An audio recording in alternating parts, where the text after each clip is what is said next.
another visit with Lum and Abner, brought to you by the makers of Horlicks, the original malted milk.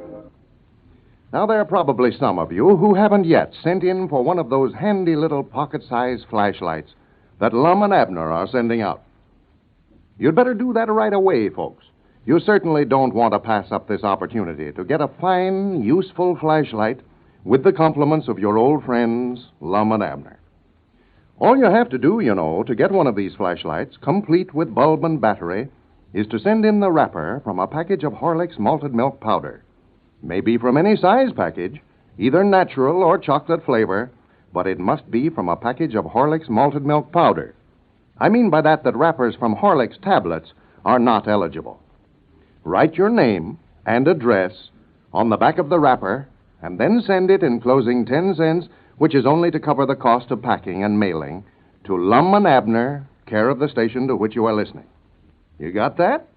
All right. Now, in return, Lum and Abner will send you this handsome aluminum fountain pen-sized flashlight, complete with bulb and battery. Now, there's nothing difficult about that, is there? Do you know of any easier way to get a powerful, efficient flashlight, the kind that you'd have to pay 75 cents for in a store? Well, send in your request right away, tonight, before you forget it. If you haven't a package of Horlicks malted milk powder in your home now, you can get it in either natural or chocolate flavor at your druggist's. And now, let's see what's happening down in Pine Ridge. When Lum and Abner planned for Lum to slip over to Abner's house the other night and retrieve that check the insurance company paid on the claim on Abner's fake accident, little did they realize the trouble it would cause. The citizens of Pine Ridge felt that if they could find the culprit who broke into Abner's house, they would clear up several mysterious robberies that have been committed recently. Well, yesterday, they found clues that definitely identified Lum with the crime. And the old fellow has been arrested and locked up in jail. As we look in on our old friends today, we find Abner at the jail door. Listen. Lum?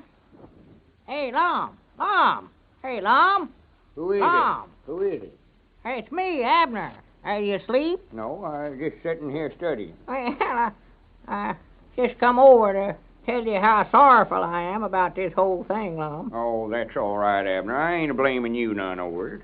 I never hated to do anything so bad in my life, but there just weren't no way out of it. Why, of course not. You're the constable here, and you can't let friendship keep you from tending to the duties of your office. I just hate to see you locked up in jail this way when I know you ain't guilty, Lum. Well, I'll be out of here before long. Grandpappy Spears is out raising a bond for me to bail me out. He is. Now, come on in. Sit down a while. Nice and warm in here. Yeah, well, you'll have to reach through the bars here, Lum, and get my keys and unlock the door. I can't do a thing with these arms bandaged up this way. Here. That's him? Yeah, that's him right there. Just unlock the door now, Lum, and shove it back open that way for me. Yeah.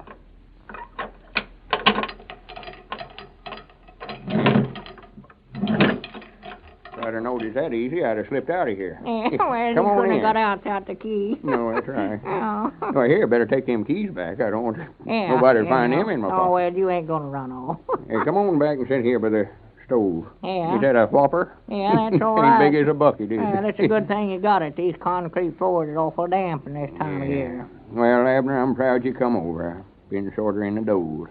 Yeah. You're about the only one left around here that'll even speak to me. You and Grandpap. Yeah, folks is pretty mad about it, all right. They think you're the one that's been doing all this robbing around here lately, you know. Yeah, I know it.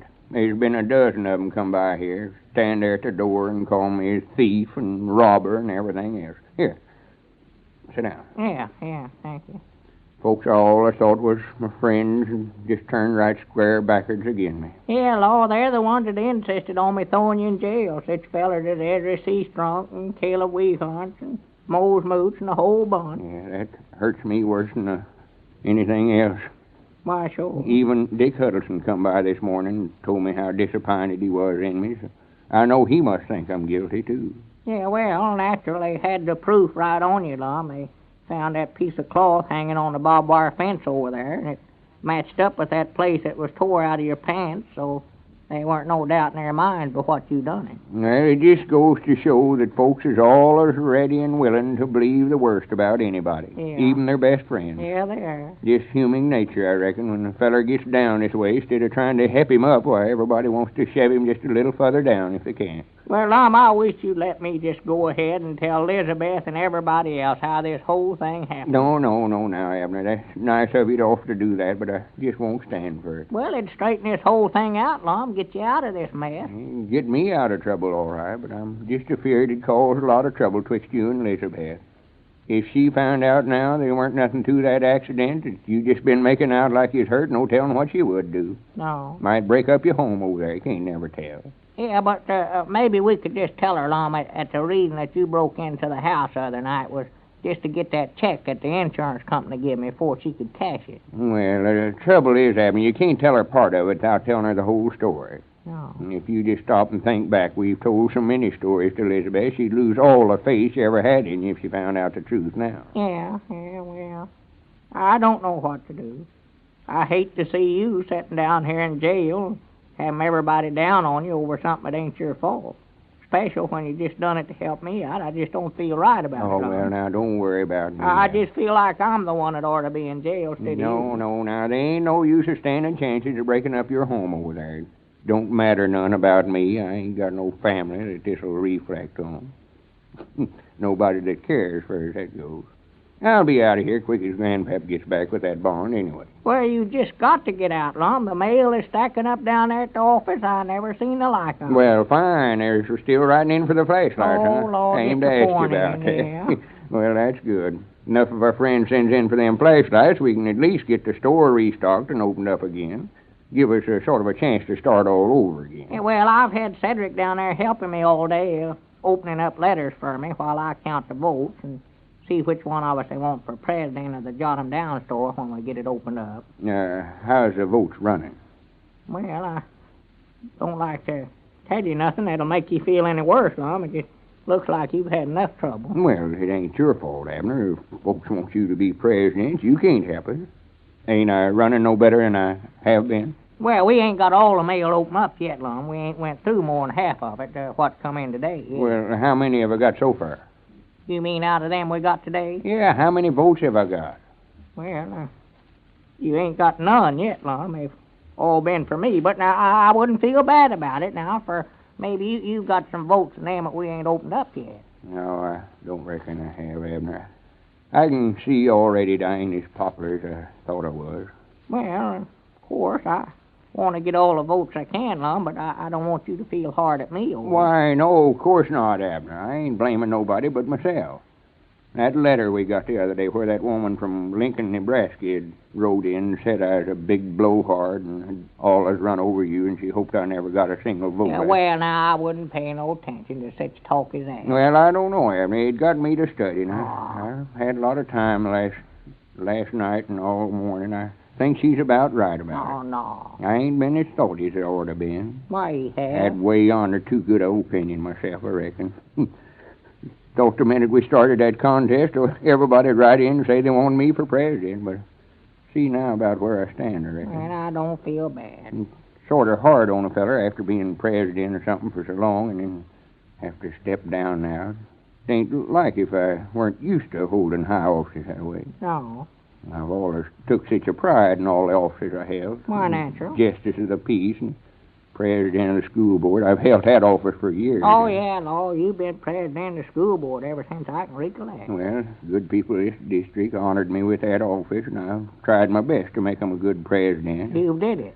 I look back and see some of the scholars that went through our little school over there and went out and made successes of themselves. I can't help but feel a little proud of myself, knowing that I had a hand in their education. Why, sure, you ought to. Well, it gives me a chance to see that these children around here gets advantages that I never had when I was a young'un growing up. Why, sure. Proud to do it. Yeah, sure. I believe that's, that's Grandpap coming yonder, Lum. I reckon he's got your bond. Well, fine. Yeah, I'm glad you're here so she can let me out. Yeah, as soon as he hands me that bond, why, there ain't no reason why I can't turn you loose, Ann. I'll be glad to get out of here. Let me get my hat and coat on so we won't lose no time. Yeah, get all ready, sure. There's that quilt you brung down here for me. You better take that back over to your place. Yeah, well, I had to slip that out of the house. Elizabeth never knowed I brung it over. Just come on in, Grandpap. The door's unlocked there. Oh, all right. Yeah, feared I got some bad news for you, Lum. Bad news? What's the matter? Couldn't you get the bond, Grandpap? Lum, I tried everybody in this town. I couldn't get a soul to sign this bond for you. Brother Lance. Well, and it looks like everybody turned against you. They said you could stay in this jail for the rest of your life for as they cared. I do know. Well, thank you anyway, Grandpap. I know you done your best. Yeah, there was some that I never seen. They was having a sort of a meeting there in the lodge hall, sort of a mass meeting. There's one or two in there that I never got a chance to talk to. Yeah, I heard they's having that. Well, just let it go, Grandpap. Maybe we can study up something else some other way. Thank you. I did want to get out, for, me and Abner's got this contest on. I know folks won't want to vote for me for president and me laying down here in jail this way. I don't think that'll make no difference, Lum. Well, I can't get out to drum up no votes or nothing, no. Yeah, well, Lum, you was getting beat anyway. You know that. You ain't got but 2 votes out of all the letters we've got so far. Well, I'll be dad blamed. Huh? What you reckon them fellers is wanting? Well, Squire Skimp and Ezra Seastrong. Yeah, Squire was the one that called that meeting this afternoon. He was. Yeah, good evening, gentlemen. Good evening. Well, howdy, fellers. Come on in, Squire. The doors ain't locked there. Yeah, Just come in. No, I reckon we're a little more particular who we associate with than Abner and Grandpapa is. Ezra. No, I can tell you what I want from right here. The good people of Pine Ridge had a meeting this afternoon, Lum, and me and Ezra was appointed to come over here and tell you that we don't feel that a thief and a robber is a fitting kind of a man to have at the head of our school, and we're asking you for your resignation as president of the board of directors. Well, with Lum's friends all deserting him, it looks like Abner will have very little trouble winning the contest and becoming president of the Jot 'em Down store. Ladies and gentlemen, I want to remind you once more to be sure and send in right away for one of these fine little pocket-sized flashlights that Lum and Abner are giving away. That's easy to do, you know. You simply send in the wrapper from a package of Horlick's malted milk powder. Wrapper from any size, either natural or chocolate flavor package. Make sure, though, that it's from Horlick's malted milk powder. Wrappers from Horlick's tablets, are not eligible. Now, write your name and address on the back of the wrapper and enclose 10 cents to cover the cost of packing and mailing your flashlight. Then mail your wrapper and dime to Lum and Abner, care of the station to which you are listening. In return, Lum and Abner will send you this powerful, useful little pocket-sized flashlight, complete with bulb and battery. But don't forget, folks, to send in for your flashlight right away. Do it tonight. Lum and Abner want everybody to send in for a flashlight. The old fellows are making this offer to see how many of you there are who enjoy their program and enjoy Horlick's malted milk, too. This is Carlton Brickert, speaking for Lum and Abner and Horlick's, who now bid you all good night and good health.